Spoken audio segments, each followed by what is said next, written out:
ఈరోజు నవరాత్రి మొట్టమొదటి రోజు పాడ్యమి తిథి. ఎంతో మొట్టమొదటి రోజు మనం ఎంతో ఆనందంగా అమ్మవారిని, కనకదుర్గ తల్లిని మనసారా స్మరించుకుంటూ ఈ కార్యక్రమాన్ని ప్రారంభిద్దాం. అంతేకాకుండా ఈ నవరాత్రులకి ఎంతో వైశిష్ట్యం ఉందండి. శ్రీ విద్యా ఉపాసకులు ఈ నవరాత్రుల్ని ఎంతో పర్వదినాలుగా భావిస్తారు. ఈ 9 రోజులు అత్యద్భుతంగా అమ్మవారి పూజలు చేస్తారు. ఈ 9 రోజులు చేయలేని వాళ్ళు చివరి 3 రోజులు కనీసం మూలా నక్షత్రం రోజు, సరస్వతి నక్షత్రం రోజు, అష్టమి దుర్గాష్టమి రోజు మరియు మహర్నవమి రోజు ఖచ్చితంగా పూజ చేసుకుంటారు. ఈ 3 రోజులు ఎవరైతే చేస్తారో వాళ్ళకి అమ్మవారి కృపా కటాక్షాలు చాలా చక్కగా లభిస్తాయి. అంటే చివరి 3 రోజులు ఎవరైతే నవరాత్రులు చేస్తారో వాళ్ళకు కూడా చాలా చక్కటి అమ్మవారి కృపా కటాక్షాలు లభిస్తాయి. మరి ఈరోజు పాడ్యమి తిథి కదండి. ఈరోజు విజయవాడలో స్వర్ణ కవచాలంకృత దుర్గాదేవిగా అమ్మవారు దర్శనమిస్తుందండి. దుర్గాదేవి అక్కడ ఉన్నది, కానీ స్వర్ణ కవచం అంటే బంగారపు కవచంతో అమ్మవారు దర్శనమిస్తుంది. అదే మైసూరులో కూడా చాలా చక్కటి ఉత్సవాలు జరుపుతారు. మైసూరులో ఈరోజు అమ్మవారు బ్రాహ్మీదేవిగా దర్శనమిస్తుందండి. బ్రాహ్మీదేవిగా మైసూరులో. శ్రీశైలం అష్టాదశక్తి పీఠాల్లో ఒకటండి. మన ఆంధ్రదేశంలో అష్టాదశక్తి పీఠాలు 4 ఉన్నాయి. ఒకటి శ్రీశైలం, రెండోది పిఠాపురం, మూడోది ద్రాక్షారామం, 4వది అలంపురం. కానీ శ్రీశైలానికి ఉన్న విశిష్ట స్థానం దేనికి లేదండి. ఎందుకంటే భారతదేశానికి నాభిస్థానంలో ఉన్నది, 12 జ్యోతిర్లింగం, ప్రవహించే నది, కొండపైన ఉండటం, స్వయంభూవు, ఇవన్నీ పర్వతం మీద ఉండటం వల్ల బ్రహ్మరాంబికాదేవి అత్యద్భుతంగా మనకి దర్శనమిస్తుంది. ఈరోజు బ్రహ్మరాంబికాదేవిని శైలపుత్రిగా పూజ చేస్తారండి.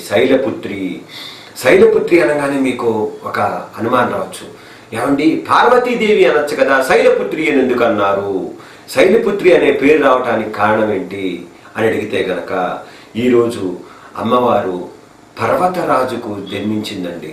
ఎట్లా అంటే సతీదేవి యోగాగ్నిలో భస్మం చెందిన తర్వాత, అదే మీకు తెలిసే ఉంటుంది దక్షయజ్ఞం కదా, ఆ దక్షయజ్ఞంలో దక్షుడు పిలవడండి యజ్ఞానికి శివుణ్ణి తప్ప, కానీ కూతురు అని చెప్పి అల్లుడిని పిలవకపోయినా కూతురుగా వెళ్తే అక్కడ అవమాన భారాన్ని భరించలేక పార్వతీదేవి యోగాగ్ని గ్రహించుకొని భస్మం అవుతుంది. తరువాత ఆ పార్వతీదేవి హిమవంతుడి పుత్రికగా, హిమవంతుడైన పర్వతరాజు పుత్రికగా జన్మిస్తుందండి.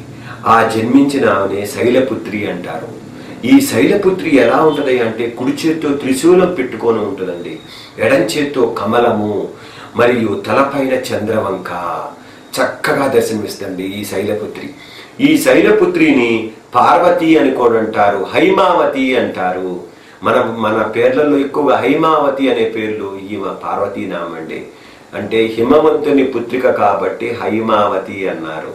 కాబట్టి హైమావతి అన్న, పార్వతి అన్న అన్ని అమ్మవారి నామాలే. అసలే ఇంకొక ప్రశ్న వేస్తాను, శైలపుత్రిని స్మరిస్తే ధ్యానిస్తే ఏమొస్తుందండి అంటే కనుక వాంఛితాలు నెరవేరుతాయండి. అంటే మీ కోరికలన్నీ నెరవేరుతాయి. ఎవరైతే ఈరోజు శైలపుత్రి అనే నామాన్ని స్మరించినా, ఆమె శ్లోకాన్ని చదువుకున్నా వాళ్ళందరికీ ఈరోజు కోరికలు నెరవేరబడతాయి. మరి ఉత్తర భారతదేశంలో కూడా చాలా చక్కగా చేస్తారండి ఈరోజు ఈ దేవీ నవరాత్రోత్సవాలు. అమ్మవారిని ఈరోజు కుమారిగా పూజ చేస్తారండి. మొట్టమొదటి రోజు కుమారిగా పూజ చేస్తారు.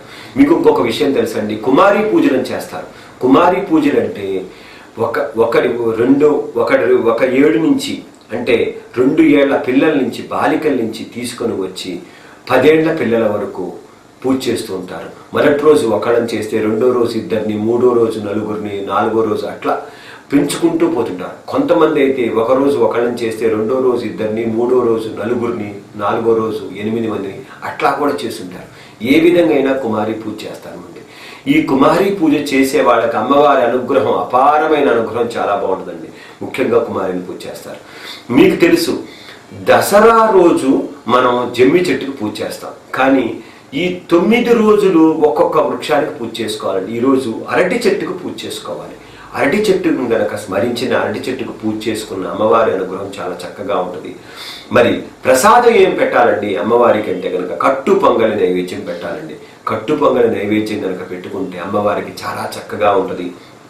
మరి ఈరోజు మీరు అడగచ్చు, స్వామి ఈరోజు ఏ అష్టోత్తరం స్మరించాలి అమ్మవారికి? శైలపుత్రి అన్నారు, స్వర్ణ కవచాలంకృత దుర్గాదేవి అన్నారు, ఒక పక్క కుమారి అంటున్నారు, ఓ పక్క ఏమో బ్రాహ్మీ అవతారంలో మైసూరులో దర్శనమిస్తుందని చెబుతున్నారంటే దకార దుర్గ అష్టోత్తరం చదువుకోవాలండి. దకార దుర్గ అంటే దకార అక్షరంతో ప్రారంభమవుతుందండి, కాబట్టి దకార దుర్గ అష్టోత్తరం చదువుకోవాలండి. అంతేకాకుండా సహస్రనామాలు కూడా దకార దుర్గ సహస్రనామాలు చదువుకుంటే మంచిదండి. కవచం దుర్గా కవచం చదువుకుంటే చాలా మంచిదండి, దుర్గా కవచం. మరి అష్టకం ఏం చదువుకోవాలి? దుర్గాష్టకం చదువుకోవాలండి, చాలా బాగుంటుంది. ఈరోజు దుర్గాష్టకం ఒక్కసారి చదువుకుంటే అష్ట కష్టాలు తొలగిపోతాయి. కవచం దుర్గా కవచం కనుక చదువుకుంటే మనకు అమ్మవారు మన కవచంలా కాపాడుతుంది ఎల్లవేళలా. మరి ఇక శతనామ స్తోత్రం ఏం చదువుకోవాలి? దకార దుర్గ శతనామ స్తోత్రం చదువుకుంటే చాలా చాలా మంచిది మీకు. దకార దుర్గ సహస్రనామం కనుక మనం ఈరోజు చదువుకోగలిగితే చాలా బాగుంటుంది. మరి స్తోత్రం ఏం చదువుకోవాలి? అర్జున కృత దుర్గా స్తోత్రం ఉందండి, చాలా మంచిది. ధనుంజయ కృత అని రాసి ఉంటుందండి. పాండవుల్లో మధ్యముడైన వాడు అర్జునుడు అమ్మవారిని ప్రార్థించారండి. విరాట్ పర్వంలో ఉంటుందండి. ఇది చాలా అద్భుతమైన స్తోత్రం. అంతేకాకుండా ధర్మరాజు కూడా ప్రార్థించాడు, యుధిష్ఠిర ఉవాచ అని చెప్పి అద్భుతమైన స్తోత్రం ఉందండి. కాబట్టి ఎవరైనా సరే ఈరోజు అర్జున కృత దుర్గా స్తోత్రం కానీ ధర్మరాజు కృత దుర్గా స్తోత్రం కానీ చదువుకోండి, చాలా చక్కగా ఉంటుంది. మరి సహస్రనామం ఏం చదువుకోవాలి? దకార దుర్గ సహస్రనామం, దుర్గా సహస్రనామం కానీ ఏ చదువుకున్నా పర్లేదు. మరి శివశక్తిగా ఈరోజు ఏం చేసింది అంటే 9 రోజులు 9 మందిని రాక్షసులను చంపిందండి అమ్మవారు. ఈరోజు శివశక్తిగా దర్శనం, అంటే శివుడితో ఉన్న శక్తిగా అమ్మవారు దర్శనమిస్తుంది. ఈరోజు గజముఖాసురుని చంపిందని చెప్పి పురాణాలు చెప్తున్నాయండి. మరి తారాకాంతి తిరస్కారి నాసాభరణ భాసుర అని చెప్పి లలితా సహస్రనామంలో ఉందండి. ఆ నామాన్ని ఈరోజు చదువుకుంటే చాలా మంచిదండి. ఇంకొకసారి చెప్తాను, చాలా జాగ్రత్తగా వినండి. తారాకాంతి తిరస్కారి నాసాభరణ భాసుర అనే నామాన్ని చదువుకుంటే లలితా సహస్రనామంలో మీకు అనంత కోటి పుణ్యాలు లభిస్తాయండి. ఇక అంతేకాకుండా మరి మాకు ఇన్ని చెప్పారండి, మాకు తేలికైంది చెప్పండి. పొద్దున్నుంచి సాయంత్రం వరకు మాకు అనేక పనులు ఉంటాయి. ఏ నామం చేసుకోవాలంటే కనుక ఓం శ్రీ కనక దుర్గా దేవతాయే నమః అంటూ నామం మనసారా స్మరించుకోండి. అమ్మవారి ఎదురుగా నుంచోండి, 108 మార్లు చదువుకోండి. కుదరని వాళ్ళు 24 గంటలు మానసికంగా స్మరణ చేసుకోండి. మానసిక జపం కూడా అత్యుత్తమైన జపం, ఉపాంశ జపం పెదాలాడిస్తూ కూడా చేసుకోవచ్చు, పెద్దగా కూడా చేయొచ్చు భజనలాగా. ఓం శ్రీ కనక దుర్గా దేవతాయ నమః. అందుకని మనం విజయవాడ అనగానే ఆ నామం వినిపిస్తూ ఉంటుందండి. మనం ఆ నామం వినకుండా మనలో మాట్లాడుతూ ముందెళ్తున్నావా వెనకెళ్తున్నావా, జనం ఉన్నారా లేరా, ఎవరు వచ్చారు ఎవరు వెళ్ళారు వాళ్ళు వచ్చారని చూస్తుంటామండి. కానీ అలా చేయకూడదు. దుర్గాదేవిని దర్శించడానికి ఎవరైతే విజయవాడ వెళ్తారో ఈరోజు అమ్మవారు క్యూ లైన్లో ఉన్నప్పటి నుంచి ఆ ధ్యాస అంతా అమ్మవారిని దర్శించే వరకు. ఎందుకంటే ఈరోజు ఎక్కువగా అశేష ప్రజావాహిని ఉంటుంది కాబట్టి ఆ దర్శించే వరకు అమ్మవారి నామాన్ని స్మరించుకుంటూ ముందుకు సాగితే చాలా మంచిదండి. అంతేకాకుండా ఈమెను దశమహావిద్యల్లో భువనేశ్వరిగా కూడా కలుస్తారండి. భువనేశ్వరి దేవి అత్యద్భుతమైన మహావిద్య అండి. భువనేశ్వరి దేవి దశమహావిద్యలో కొలుస్తారు. మరి దశావతారాల్లో వచ్చేసరికి శ్రీకృష్ణుడిగా కూడా చూస్తారు, నవగ్రహాల్లో వచ్చేసరికి చంద్రుడిగా కూడా చేస్తారు. ఇక అమ్మవారి గాయత్రి మంత్రం అత్యద్భుతమైనదండి. ఏంటంటే కాత్యాయనాయ విద్మహే కన్యాకుమారి ధీమహి తన్నో దుర్గి ప్రచోదయాత్. కాత్యాయనాయ విద్మహే కన్యాకుమారి ధీమహి తన్నో దుర్గి ప్రచోదయాత్ అని అత్యద్భుతమైన నామం అండి. ఈ గాయత్రి మంత్రాన్ని మనసారా స్మరించుకోండి. కుదరలేని వాళ్ళు ఓం శ్రీ కనకదుర్గా దేవతాయై నమః అంటూ నామాన్ని చేసుకోండి, చాలా బాగుంటుంది. మరి ఉత్తర భారతదేశంలో కుమారి పేరుతో పూజ చేస్తారు కదండి. కుమారి పేరుతో పూజ చేసి మనకేం కలుగుతుందండి అంటే కనుక 2 ఏళ్ల వయసు పాపను తీసుకువచ్చి పూజలో కూర్చోబెట్టి పూజ చేసి దక్షిణ తాంబోదాలు వచ్చి ఆమెకి కుంకుమ పెట్టి చక్కగా ఓపికన్న వాళ్ళ వస్త్రాలు కూడా సమర్పిస్తారండి అమ్మవారి పూజ చేసి. వాళ్ళు ఎవరైతే కుమారి పూజ చేస్తారో వాళ్ళకి దుఃఖ దారిద్ర్యాలు శత్రుక్షయం ఆయుష్ కలుగుతాయండి. అంటే శత్రుక్షయం అంటే శత్రువులు నశిస్తారు, ఆయుష్ కలుగుతుంది, దుఃఖ దారిద్ర్యాలు తొలగిపోతాయండి. కాబట్టి కుమారి పూజ చాలా విశిష్టమైనది. మరి ఈరోజు పాడ్యమి తిథి కదండి. పాడ్యమి తిథి రోజు అమ్మవారు ఏ రూపంగా దర్శనమిస్తుందని చెప్పాను, ఇందాకే చెప్పాను. విజయవాడలో స్వర్ణ కవచాలంకృత దుర్గాదేవి. అసలు అక్కడ స్వర్ణ కవచాలంకృత దుర్గాదేవిగా దర్శనమివ్వటంలో దాని వైశిష్ట్యం చెప్పండి అని అడిగితే కనుక మనకి ఒక్కొక్క పర్వతం పైన ఒక్కొక్క దేవతాశక్తులు విలిసినాయండి. అన్నవరం చూసుకోండి సత్యనారాయణ స్వామి, భద్రాచలం చూసుకోండి శ్రీరామచంద్రుడు, భద్రుడు అనేవాడు తపస్సు చేసిన కారణంగా రాముడు వెలిశాడు. అన్నకి వరం ఇచ్చిన కారణంగా ఇతను రత్నాకరుడు రత్నగిరి అంటాడు అన్నవరం కొండని. రత్నాకరుడు తపస్సు చేయడం కారణంగా సత్యనారాయణ స్వామి వెలిశాడు. ఇక్కడ కూడా కీల పర్వతుడు అనే అతను అమ్మవారి గురించి తపస్సు చేశాడండి. మహిషాసుర సంహారానంతరం అమ్మవారు కీల పర్వతుడు యొక్క తపస్సుకు మెచ్చి ఈ పర్వతం పైన బంగారు వర్ణంతో వెలిసిందండి. అంటే కనక వర్ణంతో వెలిసింది. అప్పటి నుంచి అమ్మవారిని దుర్గాదేవి కాబట్టి కనక దుర్గా అన్నారండి. బంగారం వర్ణంతో మెరిసిపోయింది అమ్మవారు, అద్భుతమైన అమ్మవారు కాబట్టి ఈమెని కనకదుర్గ అన్నారండి. అంతేకాకుండా ఇంద్రాది దేవతలు, అంటే మీకు చూశారు కదా, స్వర్గలోకంలో ఇంద్రాది దేవతలు నిత్యం ఈమెను కొలుస్తూ ఉంటారండి. కాబట్టి ఈమెని నిత్యం ఇక్కడికి వచ్చి కొలిసేవాటండి.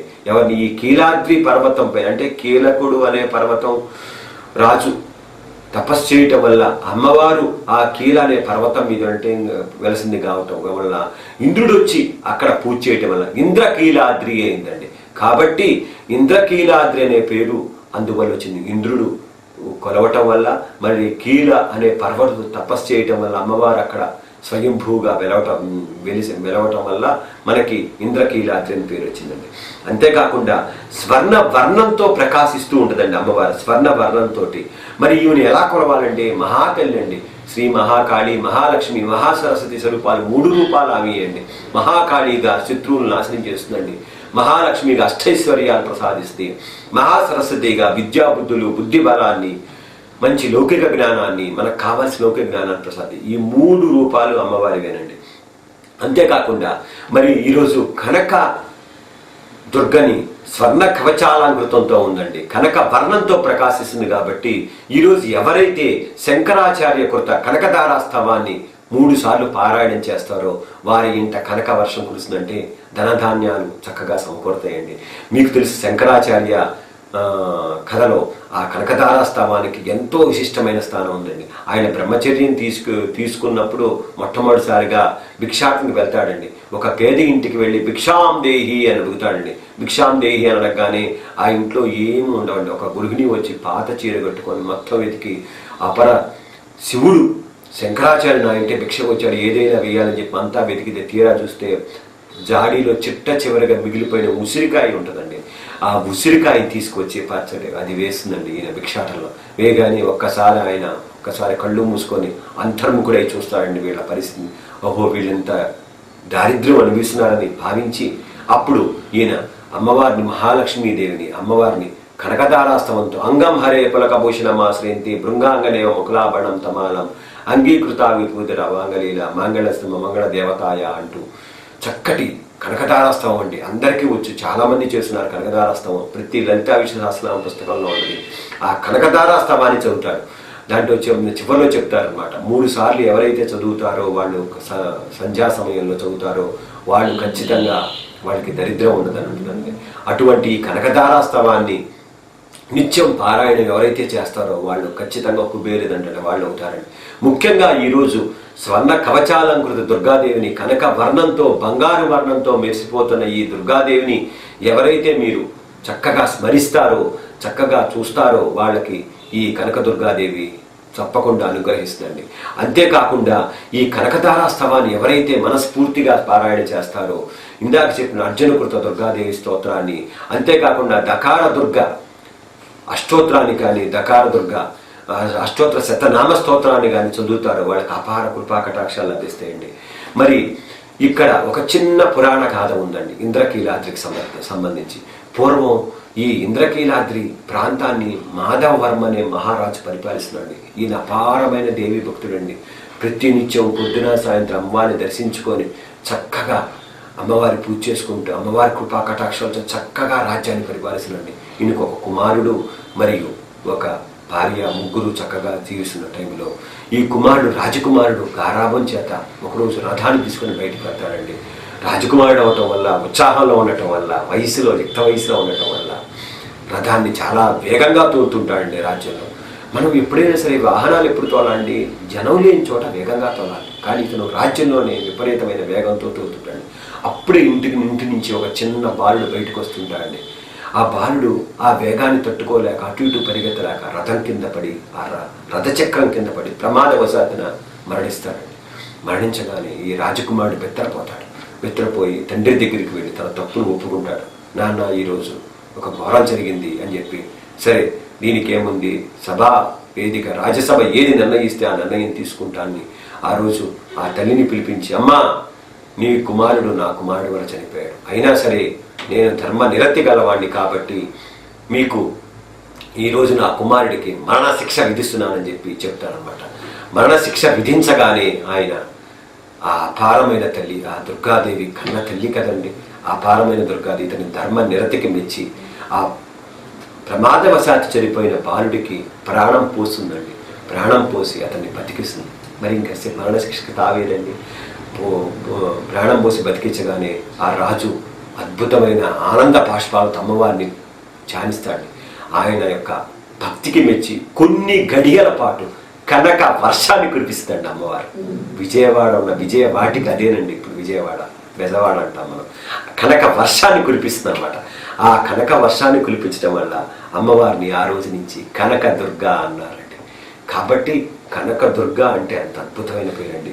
అంతేకాకుండా ఈ స్వర్ణ కవచాలంకృత దుర్గాదేవిని ఎవరైతే ఈరోజు దర్శిస్తారో, స్మరిస్తారో వారందరికీ దారిద్ర్యాలు పోతాయండి. ముఖ్యంగా దారిద్ర బాధ అనేది ఉండదండి. మనకి దారిద్ర్యం అనేది దరి చేరదు.